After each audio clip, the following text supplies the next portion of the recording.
Good morning, I'm Kristen Forster. This is my almost daily blog series, Crumbs Under the Table, as I do my morning walk with my dogs and share some short thoughts. So, let's give you a view of where I am. I'm running a bit late this morning, actually, as some of you will have realised. So yesterday evening, I had a very nice evening. My kids had bought me for my birthday, which is a while back, tickets to a play. So I went to see a comedy about a bank robbery, which made me laugh hugely. But we got back quite late, so I'm taking a lazy start this morning. So anyway, that's you don't need to know about my social life. I said, yesterday we were talking about giving some background to Paul. It's actually one of the things I enjoy talking about, the potential backgrounds of biblical characters, because I find it helps bring the text really alive when you encounter them. And this morning I wanted to talk about Matthew. The tricky thing when you talk about any character is you'll find this huge amount of scholarly opinion that's divided. And that's actually true of pretty much everybody. So when I say things, I kind of often talk about them with a lot of confidence, because to my own heart, I've resolved certain things, and this is now the way I see it. It's not that I can say 100% this is the way it is, but you try and fit it in terms of the personalities and the characters, and oh yes, that would make sense if, that kind of thing, which you can't kind of use as a forensic proof. But at a human level, it makes a very, very, very kind of satisfying, and oh yes, that does make sense. It's a bit like there's a nice illustration, actually, I think in one of Douglas Adams' books, his Dirk Gently's Holistic Detective Agency, where he makes a kind of contrast between the way Dirk Gently solves crimes and the way that Sherlock Holmes solves crimes. Because Sherlock Holmes famously kind of says, when you've eliminated the impossible, whatever you've got left, however improbable, is what must have happened. Whereas it turns out Dirk Gently sees things the total opposite way round, which is the impossible is based on you believing you know something about something you don't know about. So by definition, you can't really know whether it's impossible or not. Whereas the improbable is based on something you do know about. It's highly unlikely that person would do that. And I always thought, actually, it's a remarkably good observation that our brains like the idea of 100% certainty.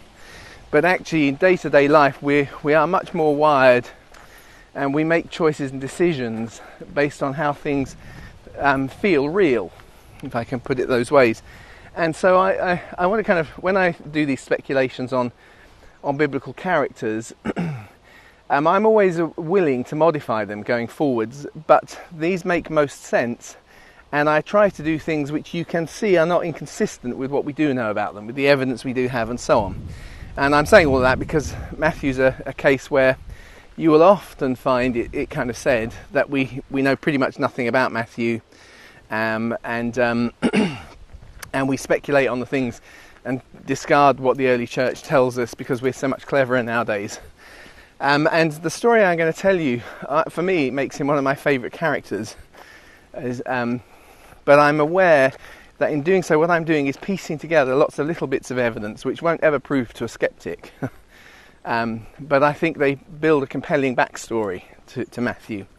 So where do we start? There's so much to say. I'm bound to forget something at some point. It's interesting, I think, if you look at, as I say, part of why it was tricky is you find in kind of good kind of commentaries and so on, so little is actually said about Matthew because people take the rather easy option. Apart from being a disciple, it's interesting. Apart from being a disciple, the Bible tells us hardly anything about him. That's the perspective, anyway. And even how he gets called as a disciple is questioned by modern scholarship, because in Matthew's Gospel we hear about Jesus passing him the tax collecting office, calling him to follow him. He has a feast, has a meal for Jesus, and while Jesus is with him, there's all kinds of questions come up. about Jesus' ministry and his eating with people that aren't considered to be part of the kind of the mainstream in terms of Orthodox Judaism. They're seen as sinners because they've sold out because there's a tax collector. Matthew is a quisling. He's kind of helping the Romans. He's kind of got involved with a foreign power and so on.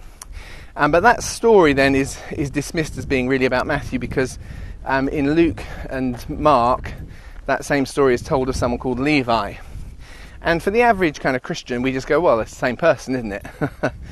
But scholarship says no, and the reason they say no, it's important is to kind of understand, is because, as we were thinking yesterday, the use of multiple names for someone. Now, in the Roman context, Saul, who becomes Paul, probably two of his three names, because following convention, when his family becomes a Roman citizen, they will start using three names.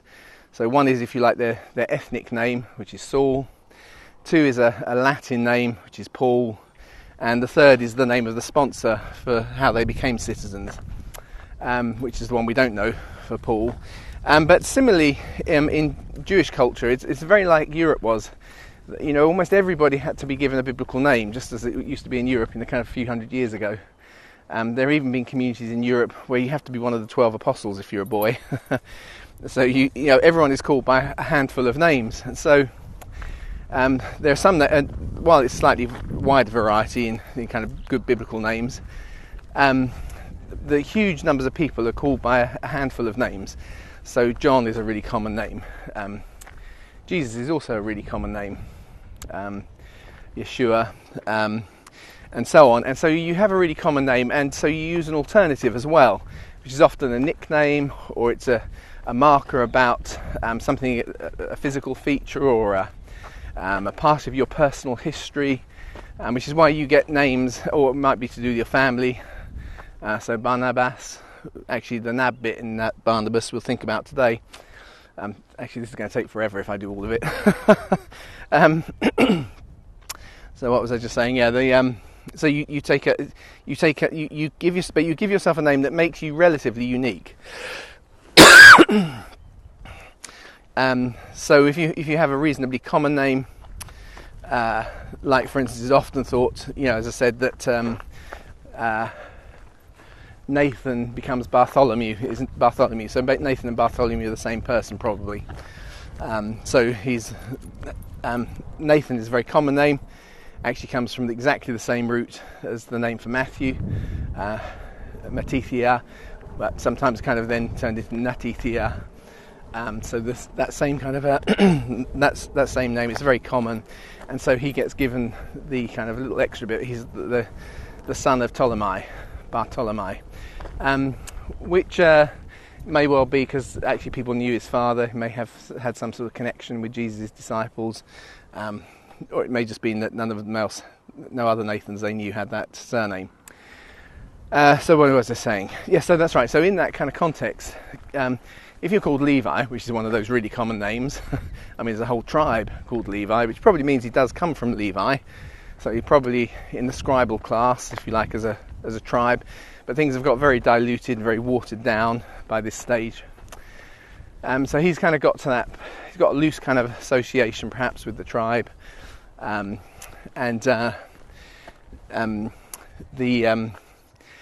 if he's Levi, that's right, yeah. And so why give yourself the name Matania or Matithia?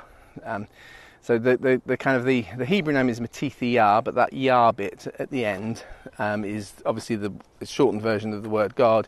If you say it the long word, you say Matithiyahu, which is where we get Matthew from, Matthew. And so you'll find there's actually several Matithias in the New Testament. There's a couple in Jesus' genealogy in Luke, and there's and of course another disciple gets voted in to replace Judas, who's also called Matithia. So Matithia is a relatively kind of common name too, and so it's not the kind of thing you would do, if I can put it that way. So that's something that the average kind of believer doesn't think about much, but that's part of the reason why you find kind of often things, in scholarship, they just dismiss the story, say, well, really the story is about a guy called Levi, but because he was also a tax collector, and it says Matthew was a tax collector, because the Gospels were written a long time after the event, which they weren't, but that used to be the argument, and these things kind of, even when they get disproved, they tend to stick around. Because it got written, somehow the two got confused. So a story about a tax collector called Levi gets turned into how Matthew gets called. Now obviously you'll understand I don't take that view, I think it's unnecessary, but you still have to answer why would the disciples and Jesus know someone whose name is Levi, which I'm going to assume is probably his birth name? Why would they know him as Matthew? It was a problem that bothered me for years and years, and it was really as I started to kind of deliberately wanted to kind of develop a theory that allowed me to integrate the Gospels, that it started to bother me a bit more, and I tried to kind of dig out a bit more information, and I got the Hebrew version of the Gospel of Matthew, which was recovered from a Jewish community in about the 14th century, 13th, 14th century. Got hold of a copy of that, looked at the way it was spelt in Hebrew, looked at the way the Septuagint spelt the name, and kind of blending a whole load of stuff together. There are the underlying name, which we get Matthew and Matithia from, by the time they've gone through Greek and Latin into English. There are four occasions, and they're probably two people. So in Book of Chronicles we read about Matithia, who's a singer and is also a scribe, but probably they're both the same person. Some people think they're two, but probably the same. But I'm going to dismiss that one. I'm going to come to the much later one, which is right at the end of the Gospel, at the end of the Old Testament, and appears in the books of Nehemiah and Ezra. Because I should have said, part of then my thinking in these things was that I got into that kind of habit of thinking about nicknames, because in my research on other things I found nicknames are incredibly common. And it's because of this issue, if lots of people are called Thomas, taking the thing in English, if everyone's called after one of the apostles, then obviously nicknames become really important. And so these alternative names, which often then embody something that people believe about someone, or as part of their history or whatever, those things become incredibly important. So I wanted to look at the role, and suddenly this character started, as I looked at the character that I think is one person, but some can argue, just because someone's called the same name and they're appearing at exactly the same period of history, doesn't necessarily mean they're the same person. The problem with that is, the problem is if you always assume they are the same person, you make mistakes, because people do have the same name. There are more than one Dave in my address book. And of course, if you make the other assumption that they're always separate, you get into a problem, because you end up thinking I'm talking about thousands of people when I'm just talking about one. So it's a kind of a bit of those blended mix, but I take the two as the same person. So at the end of Ezra, we read about someone within the priestly caste, Levi, the son of,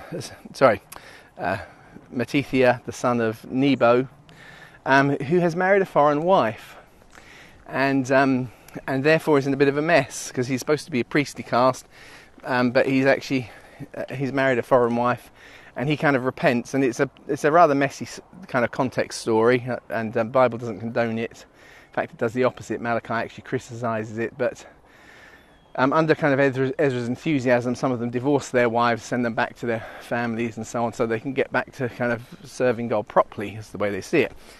So he's a sort of disgraced, from that disgraced scribe. He's a scribe, but he's a disgraced scribe, if I can put it like that. Well, that's interesting, isn't it? Because so Levi, if he is from the tribe of Levi, but he's a tax collector, so he's sold out.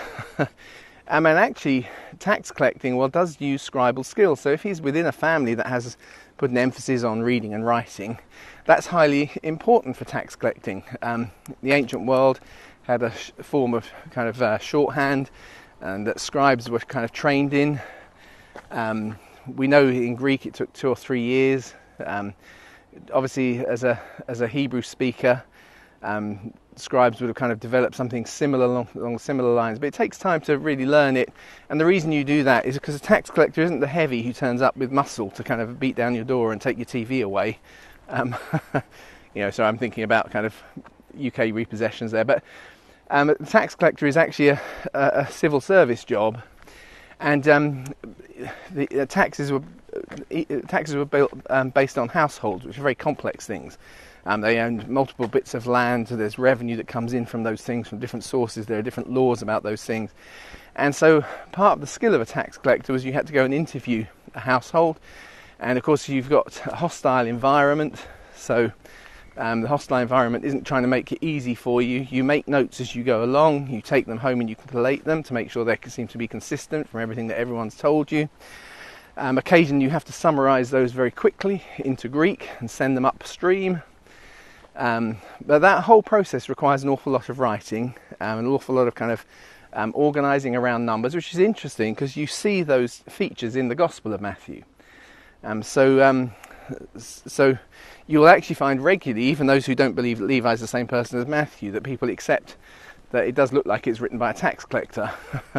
There's a really good book, it's quite old now. I say it's good, it actually reads terribly because it was based on a series of lectures, so there's lots of repetition in it, but information was still good, by a biblical scholar called Goodyear, I think it is.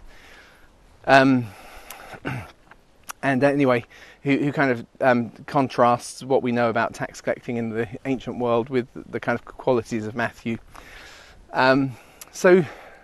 So it wouldn't be unusual for someone who has been a tax collector, who's been a scribe or born into a scribal tradition. Actually, tax collecting is a good kind of career fit, which is kind of the logical theme between the things I'm talking about at the moment. I'm going to turn this around so you can see me now. So tax collecting seems like a good kind of logical career fit, but of course it puts you outside. It's a bit like marrying a foreign wife was in Ezra's day, because then you've taken on their foreign gods as well, as part of your marriage, and so you've sold out against your people. So you can see a little bit there that could become part of, if you like, a nickname, if it was actually associated with a historical character, if Matthew is a reflection of that. But then in Nehemiah, what's interesting is, when Ezra finally gets up and they've restored the temple, and they've restored the scrolls and they brought them out, and actually it's under Ezra's temple and the second temple that the Old Testament as we know it finally comes fully into form. So I was going to say good morning to the people I'm passing now. Morning. And in that process we hear about how Ezra stands up with people either side of him, and the person to his right hand is a scribe, also called Matithia, or Matithiu, Matthew.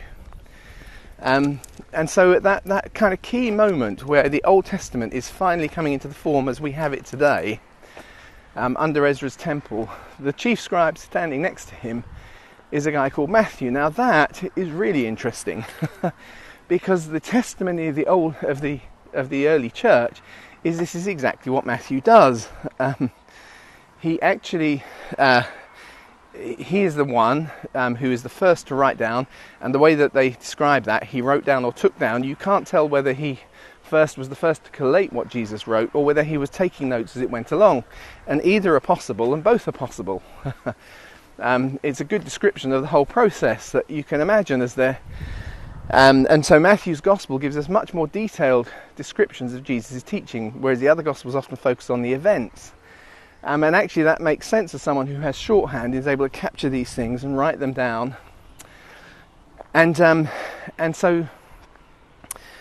what was I just saying?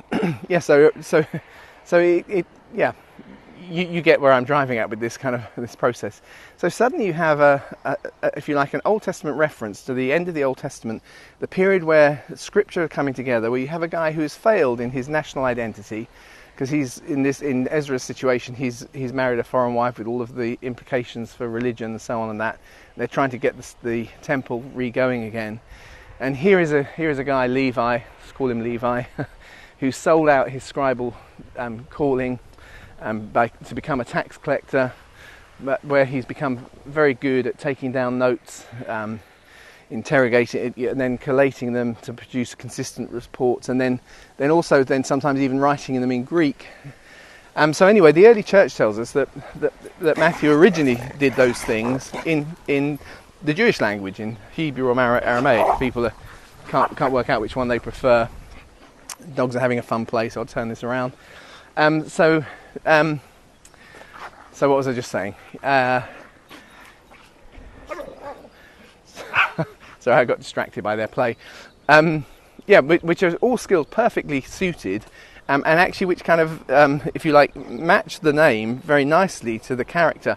But what's really interesting, though, you see, for me, this is one of the things I noticed early on, was if you actually add up the number of verses that are used fully to describe the incident where Matthew is called, and because often we lose the fact that some of these are happening in the context of Matthew's call, because we read about the call and we strip it away from the surrounding kind of context. In the context, it's right at the beginning of Jesus' ministry, because obviously he hasn't appointed his disciples yet. He calls this man a tax collector. The man throws a feast for him. There's lots of people there, and there's lots of discussion that goes on. You add up all those verses, more verses are given to the call of one man, Matthew, than are given to the call of the 4 fishermen, who we often see as the most important disciples. So that's a really interesting thing to notice. But yet the weird thing is, after that, Matthew totally disappears from the story. He doesn't really appear, apart from as a list of one of the disciples, in any of the Gospels or the book of Acts. So we have this massive amount of text about his call, and then he becomes invisible. But again, that fits someone whose call has been to do, if you like, with taking down the notes and actually collating the story. He very often will put the emphasis on those he is watching rather than himself as the observer, as the note taker, as the writer, as the compiler of the first gospel, as the early church tells us. So that's an interesting. I've got some more points. There is so much actually in Matthew's potential backstory, and that I'm aware I'm going to miss bits out. I'm trying to desperately pull as much of it together to make it as interesting as possible this morning. So what have I just said? Oh, that's right. Yes, and then of course, what's even more interesting is in the context, particularly in Matthew's Gospel, you read the story, is in the criticism of the disciples eating and drinking, Jesus with people who aren't considered to be kind of the religious. Because remember, at this period, Jesus is in Galilee. He's not fallen out with the Pharisees. He is much more of a Pharisee than he would seem like a tax collector, if I can put it that way. And so people are surprised because he's kind of working within that kind of framework. It's the Pharisees in Jerusalem that have their real objections, and they spread that up to Galilee. But in this early phase, people's expectations are being shaken by Jesus, and one of them is they're saying, well, you're just hanging out with the wrong kind of people, saying that the context of this feast with Matthew. And Jesus says, interestingly, he says, when the bridegroom is with them, people feast. When he's gone, they'll mourn. And so suddenly, right at the beginning of Jesus' ministry, Jesus is talking about a time when he is not there, but there are those left behind who remember him. And it's one of those nuanced bits, because I can imagine Matthew as a writer capturing it, because he remembers it now, because actually that's what's happened, as they've mourned when Jesus has died, but then they've cheered when he's been resurrected, but he's left them now. He remembers perhaps, and whether it was explicit right from the beginning, whether Jesus knew, like Ezra, he needed a team that included people who write, and maybe that has been part of the backstory and the interaction between Jesus and Matthew, or whether it's because Matthew recognises his function after the event, but he includes the story. It may have just been a little moment. It's not a made-up moment. If it was made up, he would make it more explicit, but it's a little moment that happened right in that period where he was being called, which captures what actually is his key role. And so when Jesus has died, resurrected, they're down in Jerusalem, and it talks about the people adhering to the apostles' teaching. Well, what's going on there is that the 12 are working together. They're running through their memories. They're integrating Matthew's notes, and they are issuing, if you like, authorised version of the incidents from Jesus' ministry, because as John tells us, there are so many incidents, but the trouble is you need an authorised one, because otherwise people will start pursuing their own agendas with their own stories. And so actually, if we get a chance to do if you do some longer teaching on how the Gospels got written, we'll look at this kind of period. You see, so that actually probably Matthew's Gospel, as we know it now, is initially being issued in kind of episodes, and you can see it actually breaks up that way. Chunks of teaching, chunks of miracles, and so on. Which gives it an interesting structure. But it actually makes sense of the technologies of the time. You don't want to put it on, you're not putting it out as scrolls because you're trying to get it out to a wide group, so when they're meeting house to house, they have kind of, if you like, an authorised version of some of these teachings, some of the parables and so on, and you need to do them in things that just a few sheets of paper long, because that's the easy way of getting things scribed up. In the kind of the copy shops of the day, there are those who'll sit there and for a penny or so they'll take your document and copy it for you, but you don't do scrolls that way. Writing scrolls is a much more complex thing. You have to unravel them, they're great big long things. You have to write them outside in daylight and so on, all of these kinds of things. So Matthew's Gospel has probably been put forward those ways. Now, the quick kind of way, because I've talked for a long time this morning, and probably haven't said everything that needed to be said on Matthew, because there's other elements, things that you kind of see, little bits of nuance in the way you can build a backstory. Can't prove it, but it kind of makes sense. You go, oh yeah, and it fits in various places. Old Testament history, social context, the way things actually worked in Jesus' day in Palestine. Well, it's not called Palestine at that point, in Judea and Galilee. And then, of course, and also within that kind of the wider later traditions of the early church and his role. While we don't have that full story in one place, the story I've just kind of told fits all of those things. It doesn't contradict any of them. And so I rather believe something along those lines than saying, oh, we don't know anything because we can't be 100% sure of it, if I can put it that way. But again, it highlights to me the wonderful way in which Jesus takes people with their history and their skills. And if I'm right in my speculation around the name, he even kind of, if you like, takes the redemption story of Matithia in the Old Testament, Matithiu, which is, he was, if you like, a bit of a moral failure. He had abandoned his priestly role in serving God, but actually in his restoration towards it, he becomes the right-hand scribe of Ezra, as the Old Testament comes together in the form we have it. And so Matthew becomes, if you like, the right-hand scribe of the team, because there is a team. There's 7 of them with Ezra. There's 12 with Jesus, but the first one is Matithia. The first one is Matthew. He has this incredible role because, of course, Matthew's Gospel then stands behind Mark's Gospel, which is more, if you like, of a recording of the oral preaching of Peter, but using the same material because he's been helped shape it with Matthew in terms of the incidents and the events. Which then, of course, again, it feeds in probably the Hebrew version of Matthew before it gets translated into Greek, but the Hebrew version then becomes the background of Luke's Gospel. And so, although he's an invisible character, he's shaped the world by his writing. Oh, and I forgot, I knew there'd be other bits. You take the Old Testament one, he's the son of Nebo, which is interesting because Nebo actually kind of means, if you see it translated, it means the chief spokesperson. I think one of the Bible dictionaries actually translates it as Mercury, because Nebo was a god in Babylon, but it's also a word in Hebrew which means high, top. And Nebo was the kind of spokesperson of the god. So I think one of the old Bible dictionaries actually translates it as Mercury, who in Greek thinking was the spokesperson of the gods. But also he was a scribe as well, you see. It's interesting, because he's a writer that does in all those ways. So if you like, even him being the son of Nebo, which is where the name Barnabas comes from, son of Nebas, son of Nebo, which means son of the highest, or son of the high scribe, or son of the high spokesperson. There's something even, if you like, within the character of Matithia in the Old Testament, which is actually going to be bequeathed, that Matthew is going to be a son of God in the sense of him being within that spokesperson role of who God is. So anyway, hopefully that was interesting this morning. Not much application, except that, again, it's like I was saying with the others, what we're finding with these characters is God takes the natural skills they have and he turns them and uses them in remarkable ways. He doesn't ask them to be something they're not. He just brings what they are back into purpose. And that's my prayer, and that's why I love doing kind of developmental work with people. It's about, we find what it is that you've got, and we bring a purpose to that. We don't try and achieve purpose by trying to do something you can't do. So that's my kind of homily for the end of it.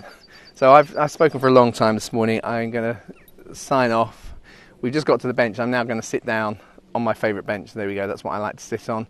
Luna knows where I'm heading now. Yeah, probably Banjo does too. So I will see you probably tomorrow, and we probably think about somebody else's backstory, because this seems like an easy way from my point of view of thinking of what to say when I'm walking the dogs in the morning. So until then, all the best. Bye.